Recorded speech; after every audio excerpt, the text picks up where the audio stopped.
This is the Marketing Podcast Network. Stories influence, teach, and inspire us. But what about the storytellers who create them? Uncorking a Story profiles storytellers to uncover how their background and life experiences influence the stories they create. We learn what motivates them, their path to success, and what fuels them to keep creating.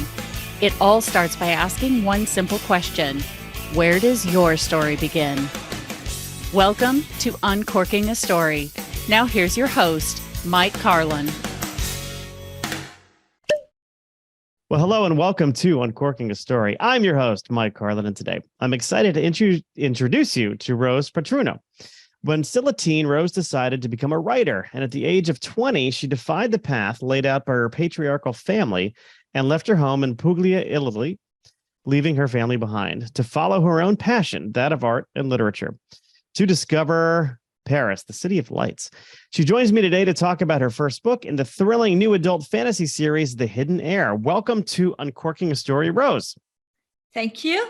I'm very excited to have you here, Rose. Me too, to be your guest. Well, it is a lovely way to begin my day. And I'm going to ask you the question I ask everybody as we begin, which is, where does your story as an author begin? It begins a long, long way. So I think the first book, the first story I've ever written, I think I was something like 7 or 8 years old. So it was a very, very simple fairy tale. There are other stories that I started to write when I was still in primary school. My very first full manuscript, I wrote it between the age of 12 to 13. And after a few years later, I discovered the world of fan fiction, which allowed me to, first of all, to approach writing from a different language than my own, because I'm Italian and I discovered fan fiction in English. So I started as an English second language writer in this milieu. And after my future husband asked me, told me, you write very well. Why don't you turn your fan fiction into an original story? And when the first time he told me that, I found it a bit ridiculous, because I didn't think I was good enough, even if I had a small following, and very nice review from other fans. And after a long hiatus between 2007 up to 2012, so after the birth of my youngest son, I told myself, why not? So I started to take the fan fiction in question, and I tweaked it to allow it to stand on its own feet. So then this story is now the second book of the Hidden Heir. Okay. What were you, when you discovered fan fiction, what were you a fan of? What were you writing fiction for? Okay, so I started writing fan fiction about about Magic Knight Rayard, which is a manga by Clamp, with a very well-known group of 4 women. It's a story that I very love, because especially the first arc, it has a final plot twist that no one will expect it, really. It's the plot twist, in my opinion.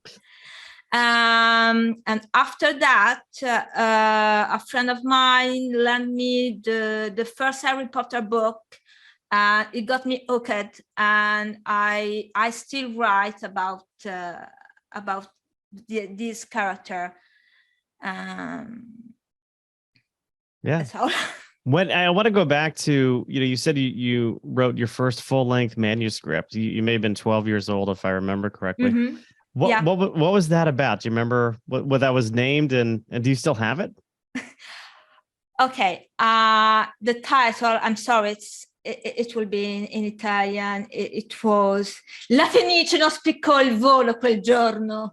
Wow, so that just sounds, you just made me hungry with whatever you just said. I am like, now need to have lunch. But it's actually a very silly title. The phoenix didn't flow that day. So it was a very naive story from a certain point of view, because it was about this princess and her rebel sisters, and one of them would become the next queen. Both of them fell in love, and there was some etc. But at that young age, I could see that what I will look at in my story were more than what you could see in the surface. Because if the plot was simplistic, at the same time, in the second part of the book, the reader realizes that the Habil sister was actually manipulated by the enemy of the kingdoms to destroy her family, conquer her kingdom, etc. And there was some betrayal also from the people she thought she loved, and that loved her and had her best interest in her. And this is something that slowly is still in there in my stories.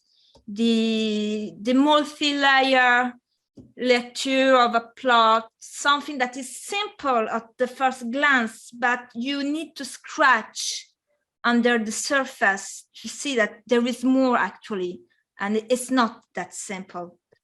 It seems like a very smart plot for somebody who's 12 years old. Thank you. Well, anyway, I'm thinking about taking the story, reworking it with with 30 and plus more years of experience. Probably it will have a better title than the first one. I know a big part of your own personal story is when you decided to leave your home and a very patriarchal family behind. Can you just tell us a little bit about what your family life was like and what the expectations they had for you before you left home? Well, it was, as I say, it was very patriarchal, but it was very okay, because on the surface it didn't look like that. And it took me a very long time to realize that I was in that situation, because it was as if I had some blinders in front of my eyes. So in my family, it was me, and I have an older brother. When we were both at home, it was me who had to do all the chores, or chores. With chores, house cleaning, cooking, etc. And I remember my brother had one task to do at home every day, which is throwing out the garbage. It was very simple. He had to take the garbage bag, go down to turn around the corner and drop it in the garbage can, and it was done. He was done, and he never did it. And in the end, it was me who have to do his chores. And then the other thing is that my family, especially my mother's family, they are all in the in crops, so especially vegetables.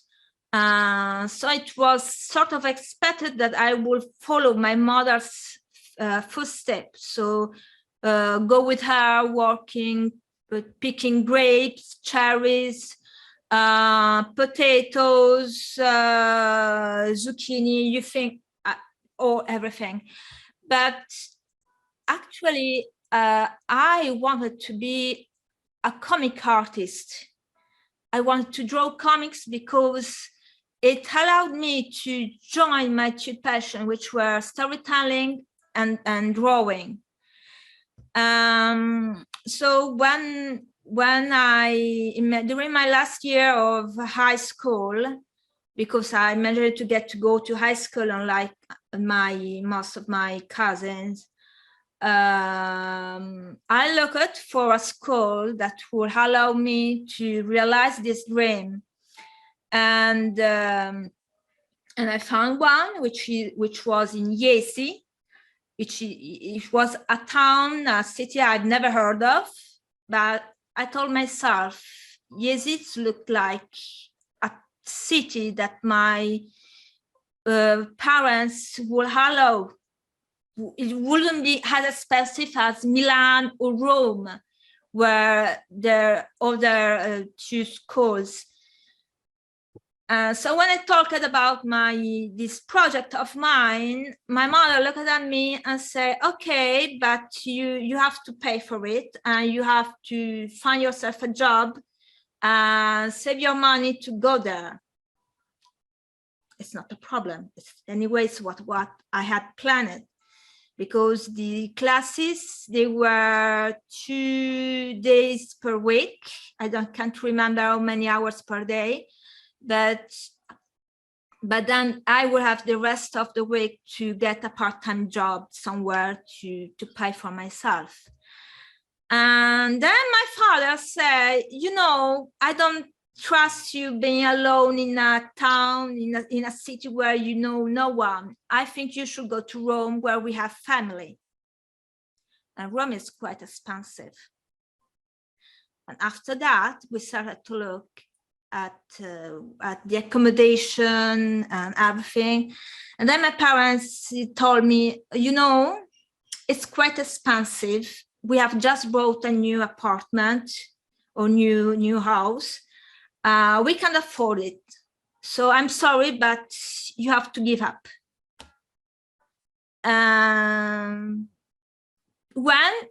For my brother, he is in an army officer, so he as well, he have to travel a lot, to go outside. He first went to the military academy in Modena, which is in North Italy, and then he continued studying in Turin, and he had no problem. My father, we accompanied him, went to I don't have the word in my mouth. to visit the places, the towns where he had to do his tests to be admitted into these various academy. He went with him. At a certain point, they left him go by himself. Well, because he was a boy. So, but for me, they haven't told me, okay, you want to go to Jesi, we can live for a weekend, go there and see what the town is like. If it's a safe place for you to be there alone on your own or not. I got not having that. And after that, I tried to compromise as usual. I found a computer design course in Bari, which was the main city near my hometown, about 1 hour by train to every day to commute there, one way to go, one way to come back. So it was acceptable for my parents because I had classes only on the afternoon. So in the morning, I could take care of the house, prepare the lunch and everything. And then on my return, I wouldn't be too tired to help out in the house and doing the chores, etc. But after that, I started to look for a job in this field, and I couldn't find anything. And my parents, especially my mother, they made me feel like a failure because I couldn't find a job in the field I've started with. And it got to a point where I knew I had to leave if I wanted to keep my sanity. I tried to leave the first time in 2005. I tried to go as an au pair in England, but it didn't work. I did that twice. After I returned, it was very, very hard. My parents were very, very hard. They really made me feel like I was a failure. I will never succeed in my life. I will never be able to accomplish anything in my life. It got to a point where I got physically sick with very, very strong headache. The neurologist couldn't find any physiological reason for that. To help me through, they gave me, it was antidepressant, I think, or anxiolytic. I can't remember which one. It was one of the two. And I knew I was really spiraling down and down. That was, I was approaching the bottom of my life. And then suddenly one day I received an email from the man who is now my husband. We started to chat, and I was expecting nothing more than a friendship from that. And then a few months later, he came to visit me in my town. You can say it was almost love at first sight. And after he left, he told me, I come to visit you in your town. Why don't now it's your turn to come and visit me in Paris? So he sent me a train ticket, a one-way train ticket, because I was supposed to stay 1 or 2 weeks. I didn't know. I then come back on my own, and I never come back. I didn't come back home. You've been there ever since. No. I still go back home in Italy, but it's just for the holidays. And it really helped me flourish, because even if I didn't plan to stay long for a lot of time, it really put an effort to understand me, to give me the opportunity to explore my passion, to learn more about the first winter I spent in Paris. I had the drawing class, painting class, I did watercolor, sculpture, and then the next year, because when I arrived in France, I barely know how to say hello, thank you in French. The next winter, where I could speak a bit more French, I decided to get into theater class, back into acting, because that was also one of my passion.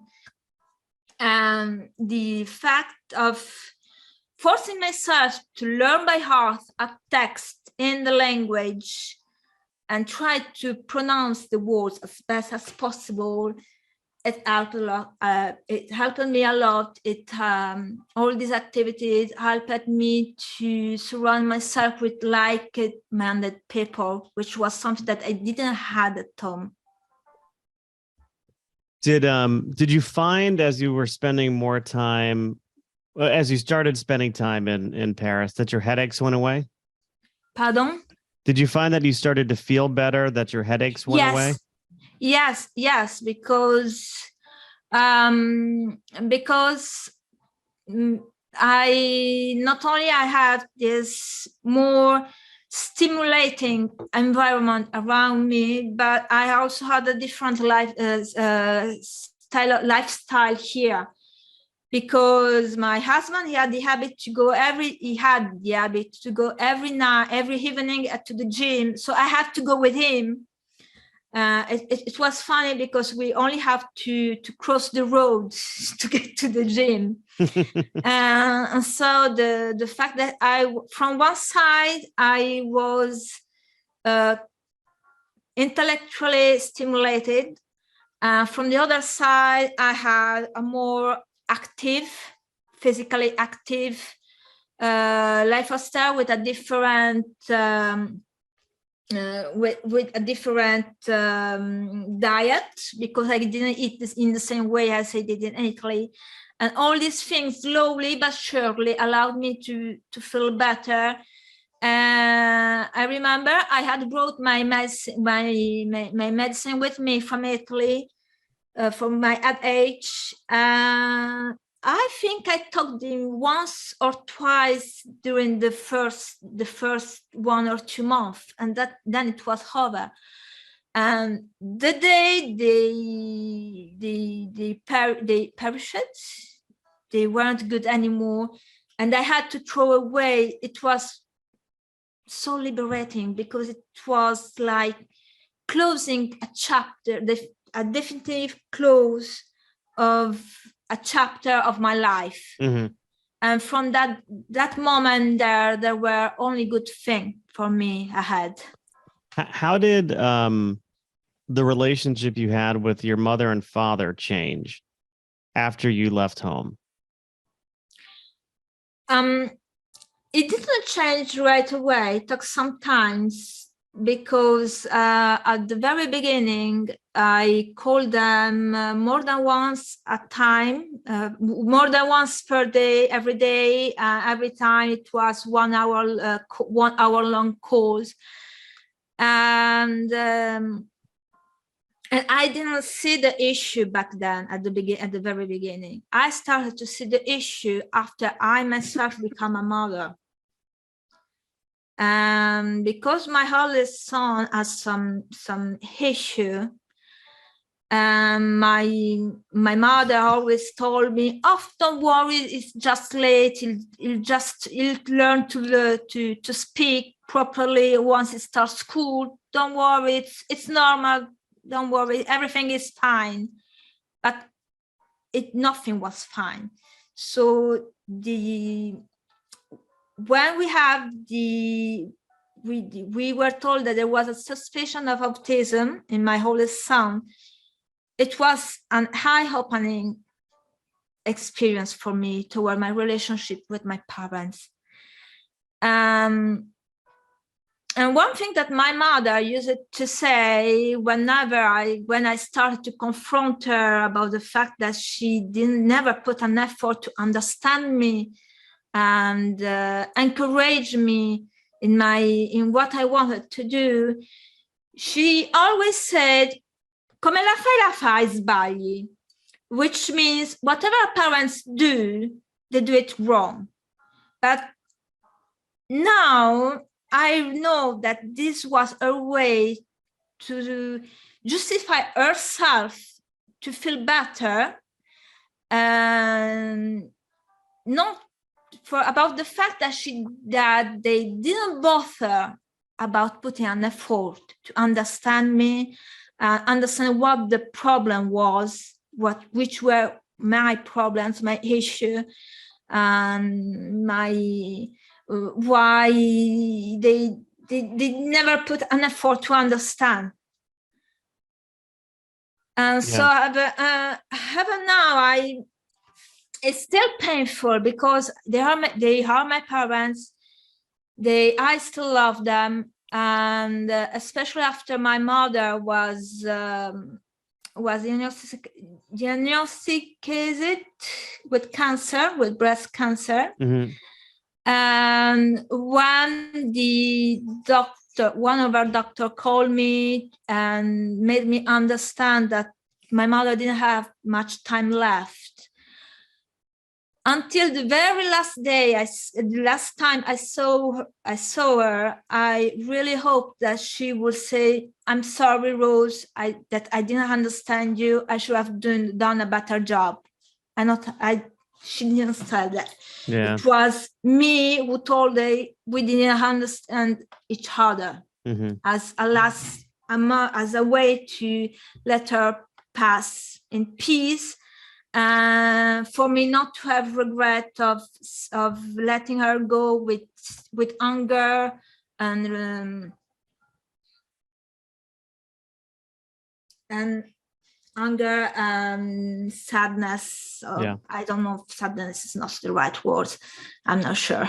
No, I understand. I mean, it's a beautiful thing that you did by offering that to her. You know, one of the things I was wondering was, you know, she grew up in the same type of society that you did, you know, very patriarchal. Yes. And I'm wondering if there may have been a little jealousy towards you because you were able to sort of get away and follow a dream versus, you know, maybe her not being able to do that. Yeah, it's something that it's one option. It's one of the things, because in her family, they were 8 children, 3 daughters and 5 sons. And her eldest sister, when she was young, she wanted to be a nurse. And she talked with her father about allowing her to go to nursing school. My grandfather told her, "No, because you are 8 children. If I give you the opportunity to go to school, your brothers and sisters as well must go to school, and I don't have the money to send you all 8 of you to school and have further study, regardless if any of our brothers or sisters wanted to further their education or wanted to have a different job than working in the fields." So one thing is that indeed, I think she was jealous that I wanted to do something different, that my dreams were higher than hers. And at the same time, I think she also had a tendency to project herself onto me. So for her dream was to have a family, a nice house, and she had it. So she couldn't see why I could want something different from that, from a nice little house with nice little windows and flowers and furniture, and 2 little children that just like me and her before me will do the same thing. Yeah. Very insightful. Thank you for sharing your backstory. I do want to talk about your book, which is The Hidden Heir. What can you share about The Hidden Heir with us? Oh, so question. These are the hard questions now. Well, as I said, it's Inga's journal sort of mirrors my personal journey in this quest of finding her own path from her family, different from the one that her mother planned from her. And as I say, it's a contemporary fantasy. So the things that I think is the most one of the most original things is that is exactly our world as we know it, with the same events and the same history, with just a little big tweak to make place for magic. And I think the most original thing is that magic and a magical creature like vampires and werewolf and demons, fairies, etc. They are out in the open. Everybody knows about them, and they are sort of integrated into society. There are laws that regolano. That allows this cohabitation between normal people and those with magical powers.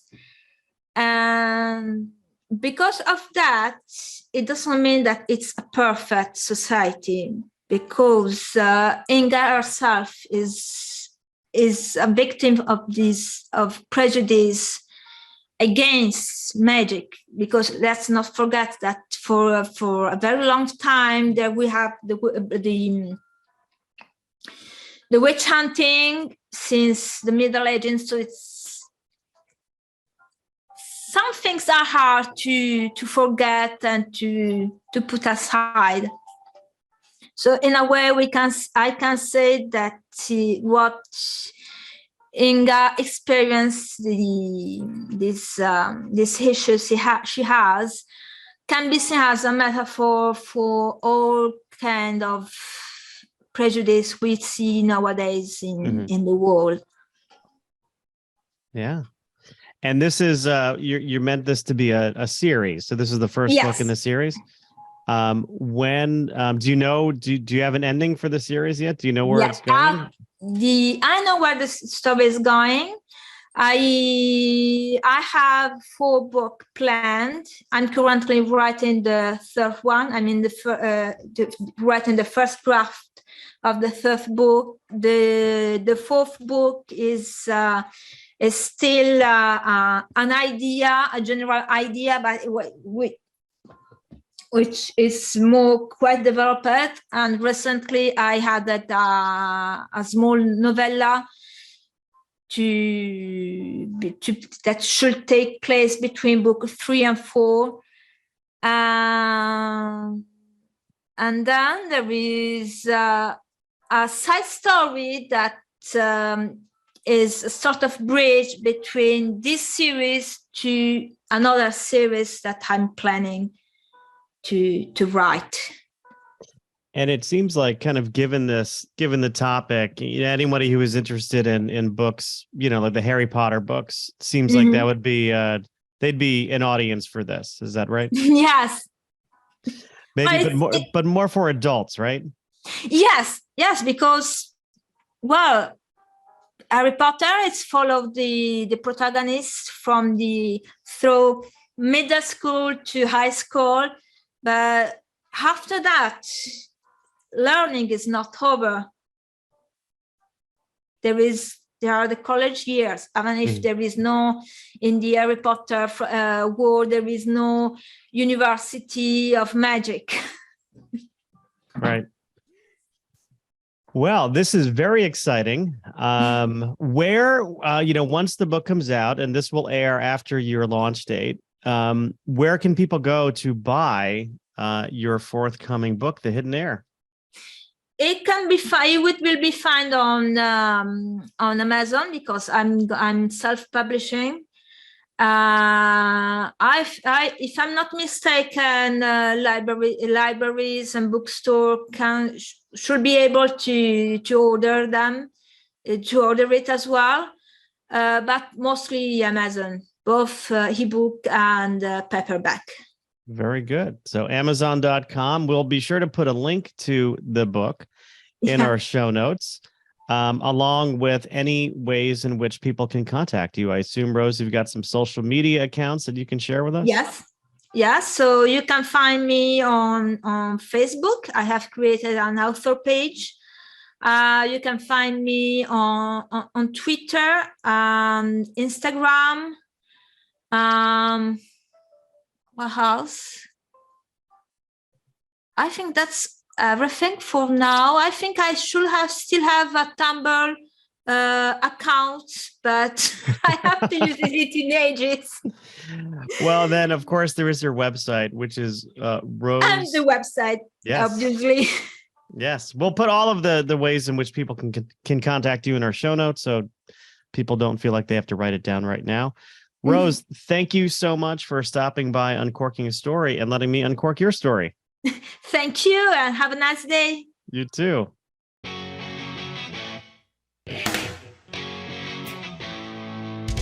Thanks for listening to Uncorking a Story.